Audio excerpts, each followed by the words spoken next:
भारत निर्वाचन आयोग ने शिंदे गुट को शिवसेना नाम दिए जाने का आदेश दिया है। आयोग ने कहा कि एकनाथ शिंदे की पार्टी का चुनाव चिन्ह धनुष और तीर बरकरार रखा जाएगा। आयोग ने कहा कि शिवसेना का मौजूदा संविधान अलोकतांत्रिक है। बिना किसी चुनाव के पदाधिकारियों के रूप में एक मंडली के लोगों को अलोकतांत्रिक रूप से नियुक्त करना विकृत कर दिया गया है। इस तरह की पार्टी संरचनाएं विश्वास पैदा करने में विफल रहती हैं। मेघालय के 60 सदस्य विधानसभा चुनाव प्रचार के लिए केंद्रीय गृह मंत्री अमित शाह गारो हिल्स के डालो में पहुंचे। यहां उन्होंने मेघालय सरकार पर जमकर निशाना साधा। शाह ने कहा कि असम केंद्र सरकार की सभी सुविधाओं का लाभ उठा रहा है, लेकिन ये सुविधाएं सिर्फ असम के लिए ही नहीं बल्कि मेघालय के लिए भी हैं। उन्होंने आरोप लगाया कि मेघालय के मुख्यमंत्री यहाँ के लोगों को केंद्र की सुविधाओं का लाभ नहीं उठाने दे रहे हैं।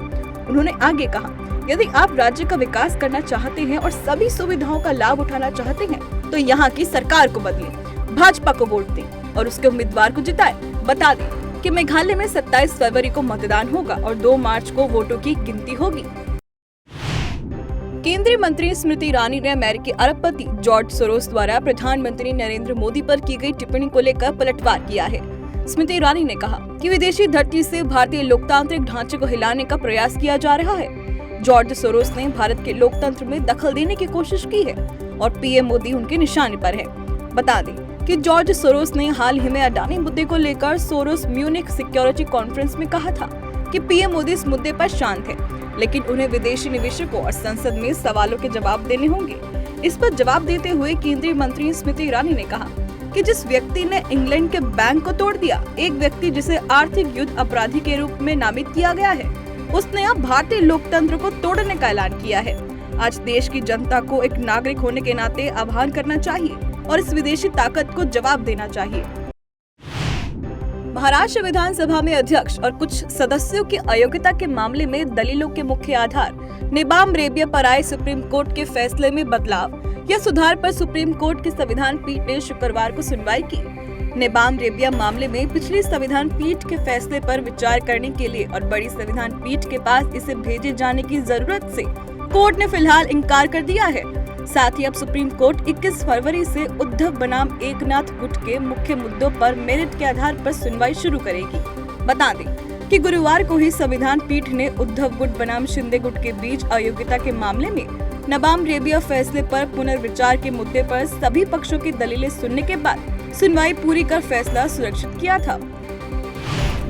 केंद्रीय इस्पात मंत्री ज्योतिरादित्य सिंधिया ने कहा कि वर्ष 2030 तक इस्पात उत्पादन को मौजूदा 15 करोड़ टन से दोगुना करके 30 करोड़ टन प्रति वर्ष करने के लिए बड़े पैमाने पर वृद्धि की जाएगी।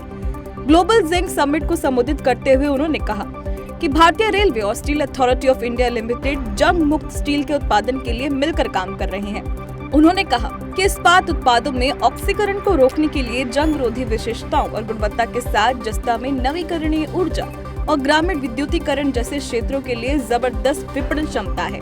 साथ ही कहा कि भारत इस समय दुनिया में जस्ता का चौथा सबसे बड़ा उत्पादक है और भारत में उत्पादित जस्ता का 80% घरेलू स्तर पर खपत होता है।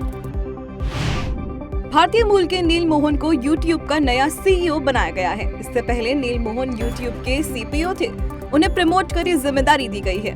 नील मोहन गूगल के साथ 2008 से काम कर रहे हैं। वे पूर्व CEO सुसन डायनेवोस्की की जगह लेंगे। सुसन ने हाल ही में अपने पद से इस्तीफा दिया था। YouTube के नए CEO नील मोहन अब माइक्रोसॉफ्ट के CEO सत्य नडेला, एडोब के CEO शांतनु नारायण और अल्फाबेट के CEO सुंदर पिचाई सहित यूएस आधारित वैश्विक दिग्गजों के शीर्ष पर भारतीय मूल के CEO की बढ़ती सूची में शामिल होंगे।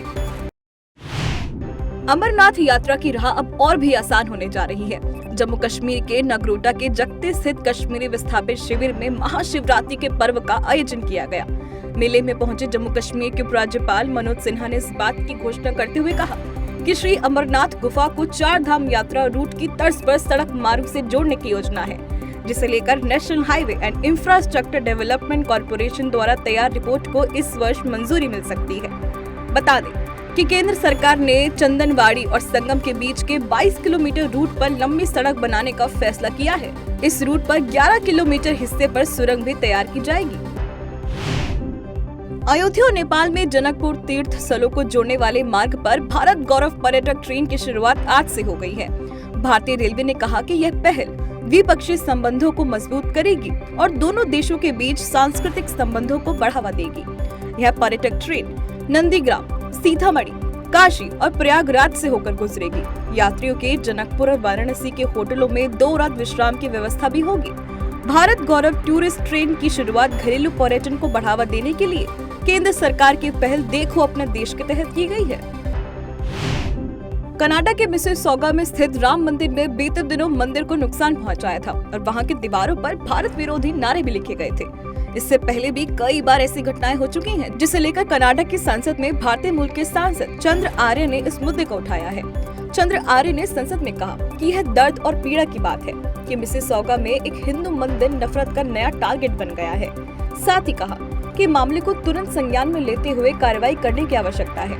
आर्य ने आगे कहा कि अब वे हिंदू मंदिरों पर सीधा हमलों की ओर बढ़ गए हैं, तो वहीं वे हिंदू कनाडाई को भी निशाना बना रहे हैं। उन्होंने आगे कहा कि कनाडा को इस मुद्दे को गंभीरता से लेने और बढ़ते हिंदू फोबिया की ओर ध्यान देने की आवश्यकता है। अयोध्या के बाद अब कर्नाटक में भी भव्य राम मंदिर का निर्माण किया जाएगा। कर्नाटक के मुख्यमंत्री बसवराज बोम्मई ने इसकी घोषणा की है।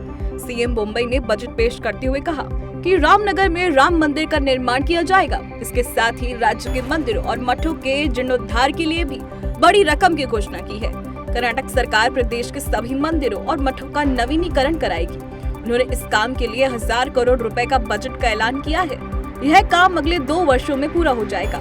इस रकम में मंदिरों और मठों के व्यापक विकास और नवीनीकरण कार्य करेगी। उत्तर प्रदेश में चीनी उद्योग के 120 वर्ष पूरे होने पर आज यूपी की राजधानी लखनऊ के इंदिरा गांधी प्रतिष्ठान में आयोजित कार्यक्रम में मुख्यमंत्री योगी आदित्यनाथ ने शिरकत की। इस अवसर पर चीनी उद्योग की गौरवशाली विकास यात्रा को रेखांकित करती कॉफी टेबल बुक का भी सीएम ने विमोचन किया। इस दौरान सीएम योगी ने कहा कि प्रदेश सरकार लगातार किसानों की आय बढ़ाने पर काम कर रही है। मुख्यमंत्री योगी ने कहा कि बीते 6 वर्ष में डबल इंजन सरकार में गन्ना किसानों को 1,97,000 करोड़ रुपए का भुगतान डीबीटी के माध्यम से किया गया। जल्द ही यह 2 लाख करोड़ हो जाएगा। उन्होंने कहा कि आज प्रदेश में 100 चीनी मिलें ऐसी हैं जो खरीद के 10 दिन के भीतर किसान का भुगतान कर दे रही हैं। मनी लॉन्ड्रिंग केस में तिहाड़ जेल में बंद दिल्ली के मंत्री सत्येंद्र जैन से ट्विटर ने उनका ब्लू टिक छीन लिया है। सत्येंद्र जैन ने आखिरी ट्वीट 29 मई 2022 को किया था। उनका यह आखिरी ट्वीट गिरफ्तारी से 1 दिन पहले का था। ट्विटर द्वारा सत्येंद्र जैन का ब्लू टिक वापस लेने पर दिल्ली बीजेपी के प्रवक्ता प्रवीण शंकर कपूर ने तंज कसते हुए कहा कि ट्विटर ने भी आप नेता सत्येंद्र जैन की मान्यता वापस ले ली है, लेकिन दिल्ली के मुख्यमंत्री अरविंद केजरीवाल जैन को मंत्रिमंडल से कब हटाएंगे। प्रवीण शंकर कपूर ने ट्वीट किया कि केजरीवाल जी अब तो सत्येंद्र जैन को मंत्रिमंडल पद से हटा दो। देश में कारोबार माहौल को बेहतर करने की दिशा में केंद्र ने बीते कुछ वर्षों में कई कदम उठाए हैं। इनके बदौलत भारत गुणवत्तापूर्ण उद्यमशीलता इकोसिस्टम के मामले में 4थे स्थान पर पहुंच गया है। ग्लोबल एंटरप्रेन्योरशिप मॉनिटर की ओर से जारी राष्ट्रीय उद्यमशीलता सूचकांक रिपोर्ट में 51 देशों में भारत 4थे स्थान पर रहा है। इसका अर्थ है कि भारत की रैंकिंग में काफी सुधार आया है। वर्ष 2021 में भारत इस सूचकांक में 16वें स्थान पर था। भारत को सूचकांक में 6.1 अंक मिले हैं, जो पिछले कुछ वर्षों में कारोबारी माहौल सुधारने की दिशा में किए गए प्रयासों की सफलता को दर्शाता है। भारत और ऑस्ट्रेलिया के बीच टेस्ट सीरीज का दूसरा मैच दिल्ली में खेला जा रहा है। इस मुकाबले में ऑस्ट्रेलिया ने टॉस जीतकर पहले बैटिंग का फैसला किया। इस दौरान ऑस्ट्रेलियाई टीम ने 263 रन बनाकर ऑल आउट हो गई।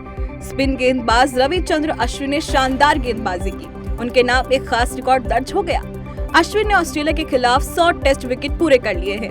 वे ऑस्ट्रेलिया के खिलाफ सबसे ज्यादा विकेट लेने वाले दूसरे भारतीय गेंदबाज हैं। उन्होंने 89 टेस्ट मैचों में 457 विकेट झटके हैं। वे इस फॉर्मेट में 3066 रन बना चुके हैं। अश्विन ने 113 वनडे मैचों में 151 विकेट लिए हैं। उन्होंने वनडे में 707 रन बनाए हैं। वहीं भारतीय बल्लेबाज चेतेश्वर पुजारा ने भी ऑस्ट्रेलिया के खिलाफ दूसरे टेस्ट मैच में मैदान पर उतरते ही एक बड़ा रिकॉर्ड अपने नाम कर लिया है। वो 100 टेस्ट मैच खेलने वाले 13वें भारतीय खिलाड़ी बन गए।